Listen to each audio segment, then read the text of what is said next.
যারা একদম নতুন করে মোটো ব্লগিং শুরু করতে চান, এই ভিডিওটা তাদের জন্য।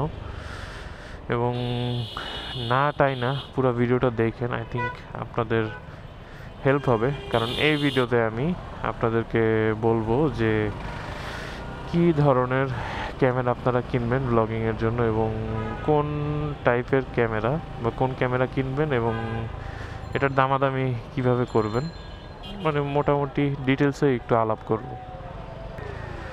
আপনারা যারা মোটো ব্লগিং শুরু করতে চান তাদেরকে বলবো আপনারা দুইটা ক্যামেরা কিনেন। একটা হচ্ছে ক্যামেরায় মাউন্ট করার জন্য অ্যাকশন ক্যামেরা, অ্যান্ড আরেকটা ক্যামেরা হচ্ছে ইনস্টা যে 360 ক্যামেরাটা পাওয়া যায়, ফিশাই, বা এখন ডিজাইয়ের একটা ফিশাই ক্যামেরা আসছে, ওই ক্যামেরাটা নিলে ভালো হয়। যদিও আমার কাছে একটা ক্যামেরাই আছে বর্তমানে, কারণ একসাথে দুইটা ক্যামেরা কিনা একটু প্যারা, বিশেষ করে যদি আপনি একটু ভালো ক্যামেরা কিনতে চান। কিন্তু আমি আপাতত একটা দিয়েই কাজ চালাইতেছি, বাট খুব শীঘ্রই একটা ক্যামেরা কিনে নিব। বাট আপনারা যারা মোটো ব্লগিং শুরু করতে চান, আমি সবাইকে সাজেস্ট করবো দুইটা ক্যামেরা নেওয়ার জন্য। আর যদি আপনারা এমনি নর্মালি ব্লগ করেন, ওইভাবে মোটো ব্লগিং না, আশেপাশে সিনারিও দেখাইতে চান, তারা চাইলে একটা ক্যামেরা কিনলেও হয়, ওইটা দিয়েই কাজ হয়ে যাবে। বাট আমি একটা জিনিস অবশ্যই রেকমেন্ড করব যে ভালো একটা ক্যামেরা কিনেন। ভালো ক্যামেরা বলতে আপনারা সবাই জানেন যে গোপ্রো অথবা ডিজেআই। তো আমি পার্সোনালি গোপ্রো সাজেস্ট করি না, আমি নিজেও এটা কিনিনি, আমি কিনছি ডিজেআই। তো কেন গোপ্রো কিনি নাই বা কেন ডিজেআই কিনছি, এটা হয়তো অনেকেই কম বেশি জানেন, এটা নিয়ে অনেক ভিডিও আছে। আর যারা গোপ্রো ইউজ করেন তারা তো সবচেয়ে ভালো জানেন এই পেনটা। তো মোটো ব্লগ করার সময় মানে সবচেয়ে বেস্ট জিনিস হচ্ছে আপনার হেলমেটে যত এক্সট্রা জিনিস কম থাকা যায় ততটাই ভালো।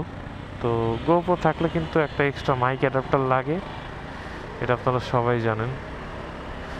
আবার অনেক সময় সাউন্ড নিয়ে ডিস্টার্ব করে, এটা আরেকটা প্যারা। বাট ডিজে এই যন্ত্রণাটা নাই, আপনি একটা জাস্ট টাইপ সি লেভেলের মাইক্রোফোন হইলে আপনি ইজিলি ব্লগ করতে পারবেন। জাস্ট টাইপ সিটা কানেক্ট করে দিবেন, দ্যাটস ইট।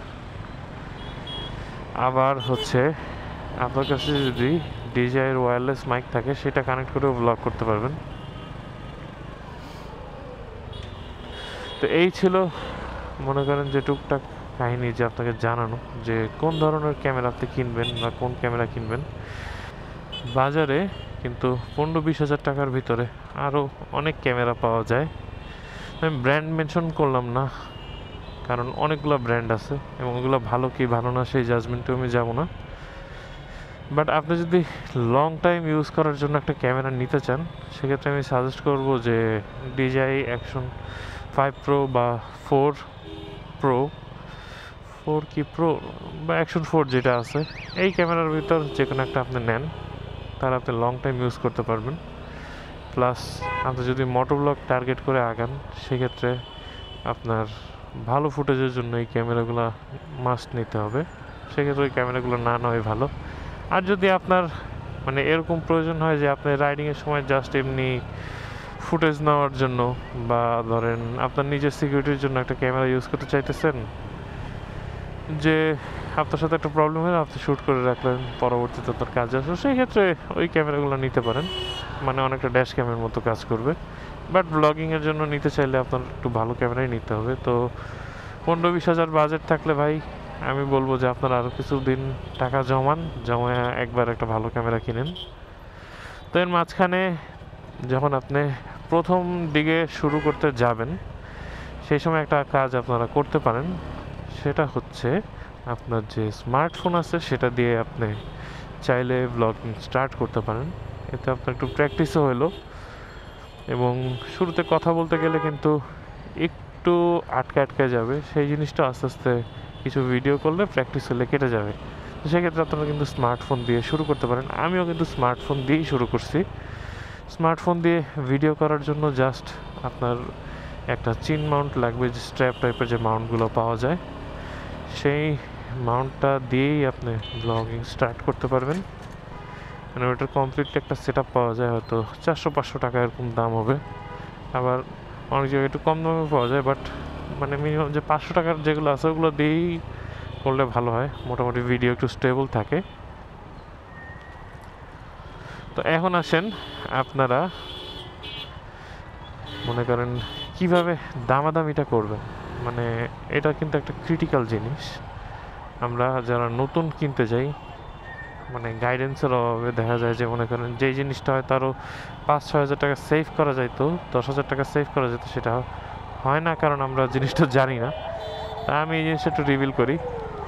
ধরেন আপনি যদি DJI ক্যামেরা কিনতে যান ভালো, সেক্ষেত্রে আপনার বসুন্ধরা সিটি অথবা যমুনা ফিউচার পার্কে যাইতে হবে। আমি প্রেফার করবো আপনাকে বসুন্ধরা সিটিতেই যাওয়ার জন্য। ওইখানে ক্যামেরার দোকান অনেক বেশি। ক্যামেরার দোকান বেশি হলে আপনার দাম, আপনার মানে বেনিফিট কোথায়? আপনার বেনিফিট হচ্ছে এখানে একটা কম্পিটিটিভ মার্কেট আছে।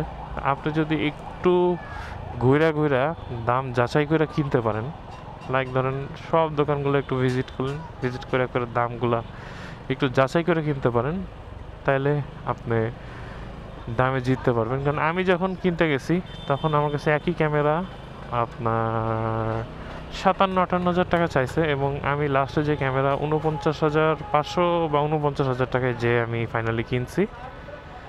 তো ওইটা কেনার কারণে কি হয়েছে, আমি সাথে একটা আপনার DJI মাইক মিনি কিনতে পারছি, যেটার বাজেট আমার ছিল না। আর সাথে আর একটা মেমোরি কার্ডও লাগে, যেটা আপনি ভুলেও বসুন্ধরা সিটি দিয়ে কিনবেন না। এটা আপনি মাল্টিপ্ল্যান থেকে কিনে নেবেন, আপনার রায়ান্স থেকে কেনার চেষ্টা করবেন, বা এরকম রিনাউন্ড যে কম্পিউটার পার্ট শপগুলো আছে ওগুলো থেকে কেনার চেষ্টা করবেন। তো এই হচ্ছে মোটামুটি দামাদামির পার্ট। আপনারা যদি এই জিনিসটা একটু কষ্ট করে, একটু সময় দিয়ে ঘোরাঘুরি করে কিনতে পারেন, আই থিঙ্ক আপনারা জিতবেন। তো এই জিনিসটা কিন্তু আপনাকে হয়তো অনেকেই বলবে না এবং অনেকে জানেও না, বাট আমার সাথে যেহেতু জিনিসটা হয়েছে আমি চিন্তা করলাম যে আপনাদেরকে জানাই। তো এই হচ্ছে টুকটাক কাহিনী। তো আপনারা যদি নতুন ব্লগিং শুরু করতে চান, আপনারা আমার এই টিপসগুলো ফলো করতে পারেন, আই থিঙ্ক আপনাদের জন্য ভালো হবে। তো যারা নতুন ব্লগিং শুরু করতে চাচ্ছেন তাদের জন্য রইল শুভকামনা এবং অনেক অনেক ভালোবাসা। তো আজকে এই পর্যন্তই। আবার খুব শীঘ্রই নতুন কোনো একটা টপিক নিয়ে, নতুন কোনো একটা কাহিনী নিয়ে আপনাদের সামনে চলে আসবো। Till then, ride safely and obviously enjoy your riding. Goodbye.